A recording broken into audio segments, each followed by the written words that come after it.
ELDOA. ELDOA. That's fun to say.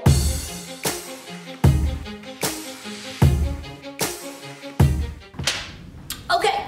Hey, welcome to Goalie Training Pro TV, episode 20. As promised, we're having a big party. Woo! It's pretty quiet over there. It's a little crazy, so we're not going to show you. But we're talking about ELDOA today, which is sort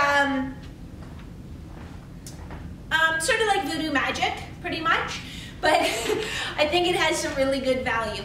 So a lot of you ask about, hey, what should I do when I come off the ice to help initiate recovery, to help me loosen up, to help my brain just relax so that I can then go home and go to bed or whatever I'm going to do. I think this is a perfect tool for it. At the end of this episode, you're not going to understand, oh, I understand totally why this works, and that makes perfect sense. It doesn't make sense. It doesn't even make sense to me exactly, but what you'll do is you'll actually try. I'm just going to show you one key exercise, which you won't even believe.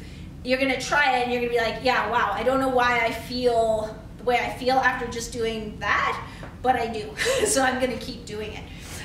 It's a method that was created by a doctor of osteopathic medicine. He's French, and so he's European trained. His name is Guy Voyer, V-O-Y-E-R, and oddly enough, his name is, he writes his last name all in capitals, which I actually think I might start doing myself. So the proper way to write his name is all capitals for his last name, which again, yeah, I think I will adopt. It's going to be one of these things that probably in 2 or 3 or 4 years, people are going to be like, oh yeah, ELDOA, like I do ELDOA, blah, blah, blah. But it's actually so specific. So I went to Toronto. Luckily, there was a course in Toronto, and I did just the level 1 practitioner certification. We learned 3 exercises in a full weekend course. And the full certification process is 6 levels. And the last 2 for sure, I'm not sure about the other ones, are like 5 days long each. Like bananas. My brain was going to explode at the end of 2 days learning just 3 exercises for the level 1 practitioner. So be a little skeptical. It's like people who are like, oh yeah, I know active release, but it's like you're not actually active release certified. So you know something, but you're not in the know.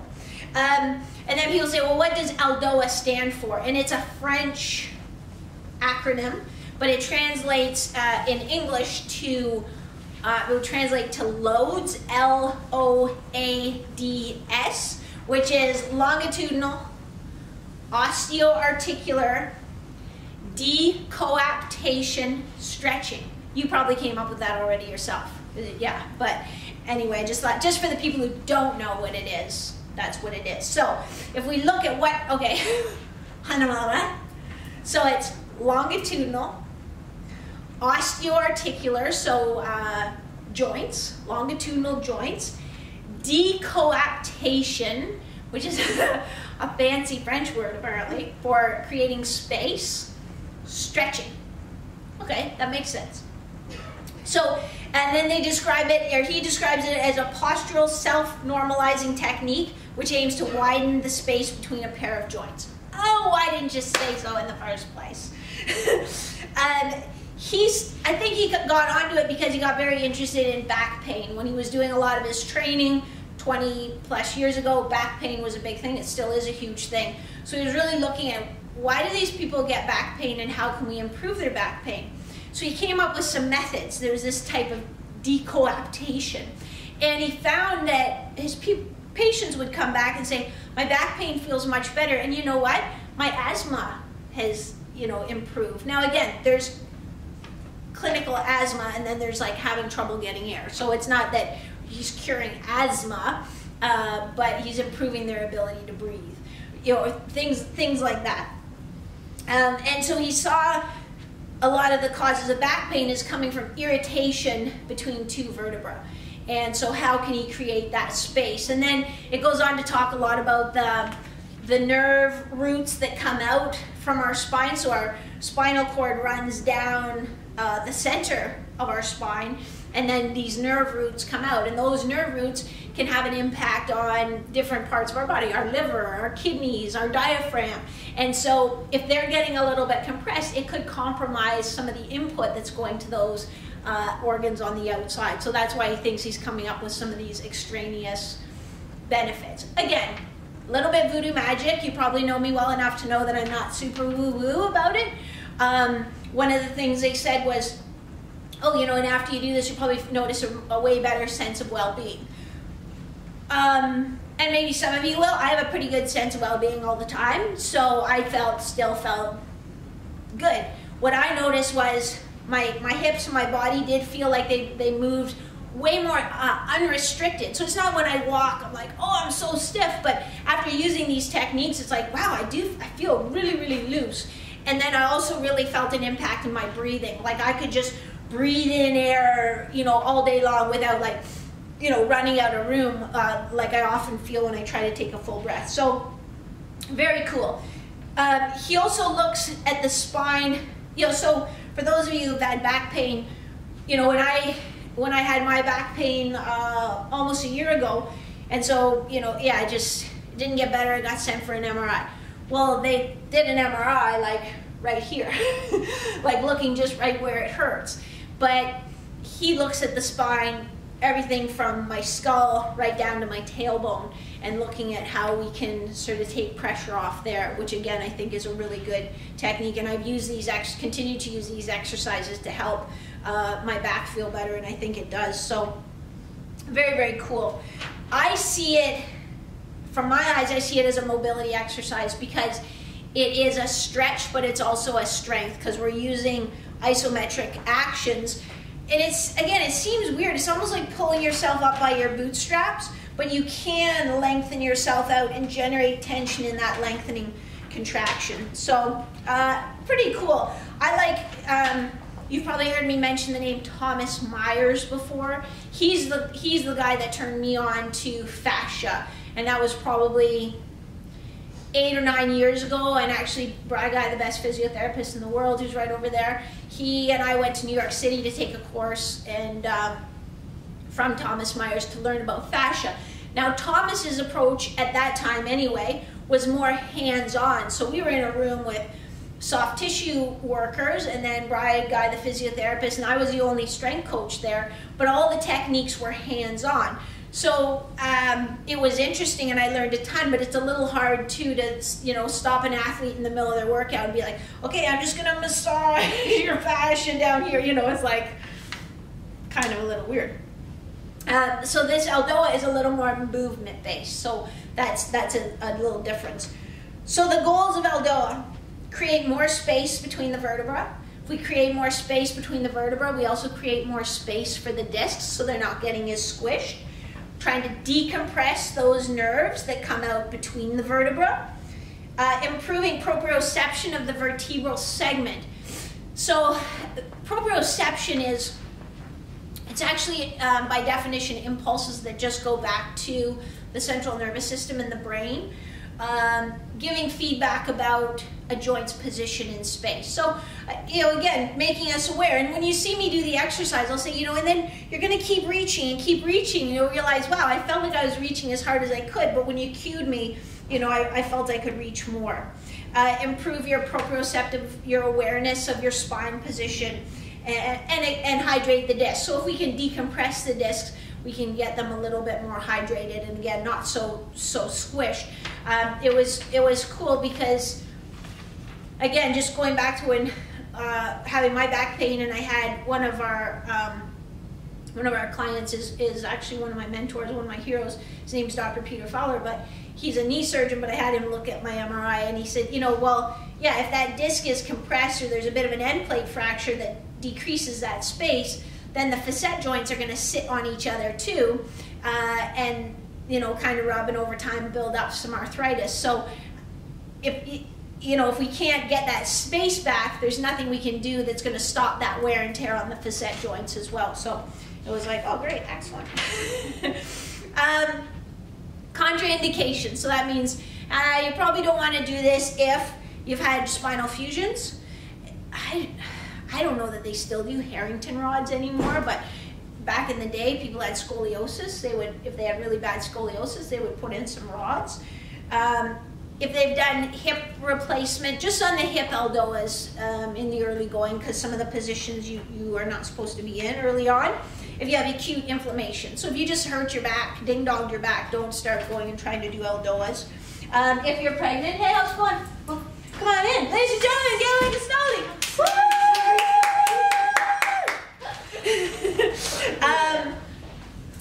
So if you're pregnant, because you know what, you probably couldn't get in half the positions anyway, or if you have upper cervical tears or instability, Also, if you have like you know, like a tumor or something like that in your bone, don't do that. When we get down on the floor in a second to show you, the breathing is a lot more important than the axial length. We're trying to get the length, but don't neglect the breathing. It's not just oh, and make sure you're breathing. You're really trying to breathe in. You're gonna breathe in through your nose, full breath. Breathe out through your mouth, full breath. We wouldn't do this right before a training session. We would do it maybe 2 hours before, just to let the body, again, reset as we go. You gotta be well hydrated. You're gonna do a little warm up, like a dynamic warm up first. And you're not gonna bounce when you do this. You'll see, it's hard when you do it. I did it with Tyler, and he was like sweating by the end of a minute, and his face was red. It's intense, and you're really reaching, but you're not trying to force anything, so keep that in mind. So we're gonna do this one that's the L5S1, and I picked it specifically for goalies because our pelvises get so compressed and so torqued, and so this works just the segment right down in here. So we're gonna try to create a little bit of space in there. So we're gonna get down on the floor. So I found a good way to get your bum right next to the floor. So if I sit right next to the wall with my hips, then I just swing my legs up, my bum will pretty much be right at the wall. Now, if you cannot get your legs straight without major discomfort in this position, then just walk your bum a little bit away from the wall to get a comfortable position where you can straighten your legs, okay? I say okay as if someone's gonna be like, okay, I get it. Sarah, if you could just say okay for me every time I ask a question and say okay. Sounds good. Okay. So, what we're gonna do is try and get ourselves centered. And so, if you were in the gym and we were doing this together, I would look at you from the top and see if you're lined up. Because when we did it in the class, some people would lie down and we'd be coaching and say, okay, do you feel centered? Yes, I do. But they'd actually be, you know, like a little bit crooked. So, you know, get feeling centered, but then even have somebody look at you and see if you're, you know, sort of squared. So shoulders stacked over your hips, knees, ankles. And then what we're going to do is try to kind of lengthen our spine a little bit. So almost like we're being pulled from the crown of our head, making ourselves nice and long, not shrugging and not getting tense, but just really trying to lengthen, trying to push my tailbone towards the wall and my head straight out this way. And keeping my ribs down. So I don't want to get my ribs flaring up, keeping those ribs down. And then we're just going to ease into it, kind of do a little alternating march on the wall, sliding our heels, and this is always done bare feet or sock feet. Then we're going to bring both our legs up and we're going to reach. We're going to pull our toes towards us, so this is called dorsiflexion. Then we're going to invert our feet, so turning the soles of our feet towards one another. And then we also internally rotate our thighs a little bit, but our toes shouldn't touch. So our toes come close, but they don't touch. So what I'm doing right now is I'm reaching through my heel as high as I can. I'm pulling my toes towards me. I'm turning the soles of my feet towards each other. I'm reaching through the crown of my head. I'm tucking my chin in a little bit. So there's actually a lot of tension going on. I'm trying to breathe in through my nose and out through my mouth without losing any of that reaching, pressing through sort of through my sacrum, pressing my sacrum into the floor without flaring my ribs. Then I'm going to reach up towards the ceiling with my hands, and we always externally rotate. So I extend my wrists, again, reaching through my fingers, extending my wrists, turning into external rotation, which is this way. So reaching. Then what I'm going to do is bring my arms overhead, but still breathing, still reaching, keeping my ribs down, pressing my sacrum into the floor, pulling my toes up, trying not to shrug, trying to get my thumbs to the floor, just like that, lightly touching, reaching. Now I'm looking with my eyes down at my cheekbones, looking at my cheekbones with my eyes, because there's fascia in the muscles that control your eyes, if you can believe it. And we're engaging that. Breathing, and I'm going to try to hold this for a minute, but like I never stop. I'm always reaching. Breathing.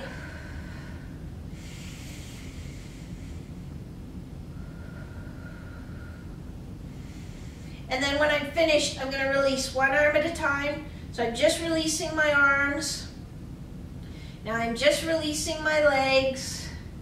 Now I'm letting my spine go. And then my eyes. And I'm just going to sit there for a minute when I finish, or a few seconds when I finish. I'm not going to pop right up. And then I can roll and come out of that position. So, it's a little funky. But you'll see, if it feels easy to you, like, oh yeah, this is easy, then you're not doing it right.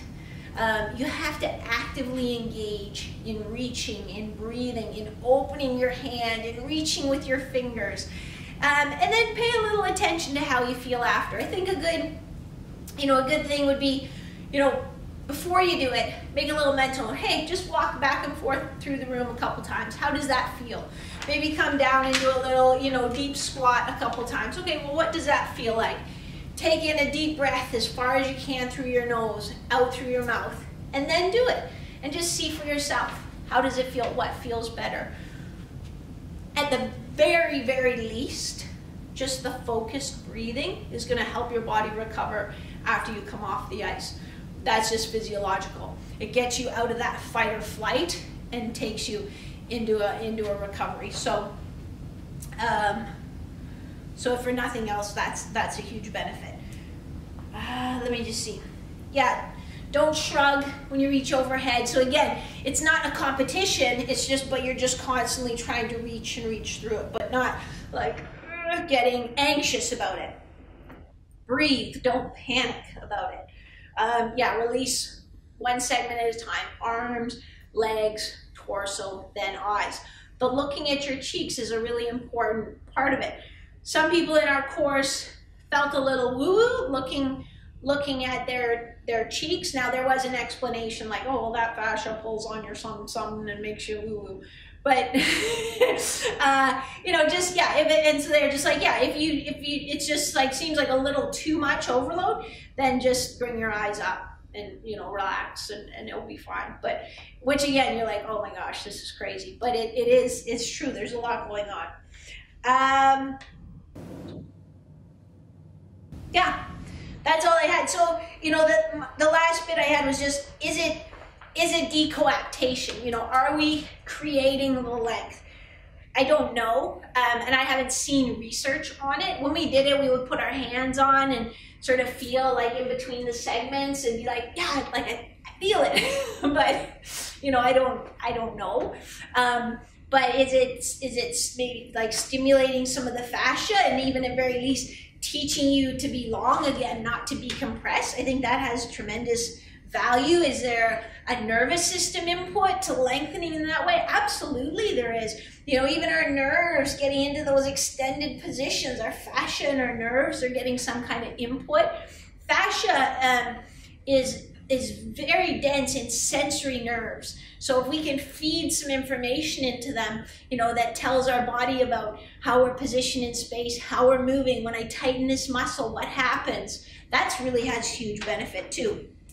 So I think a great time to use it is when you come off the ice, and maybe you do a little cool down stretch or a foam roll or whatever, then do this as your last thing.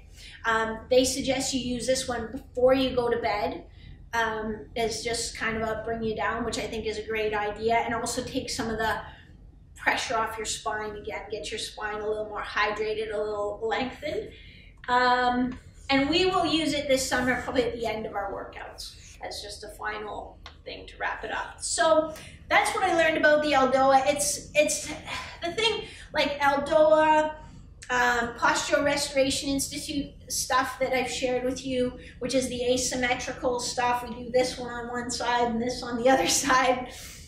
It's neat to just learn from these people that look at the body a different way and that really operate on a different level. They're so smart, but they see things in a less traditional science way, that there's tons to learn. So that's one of the biggest things I try to do.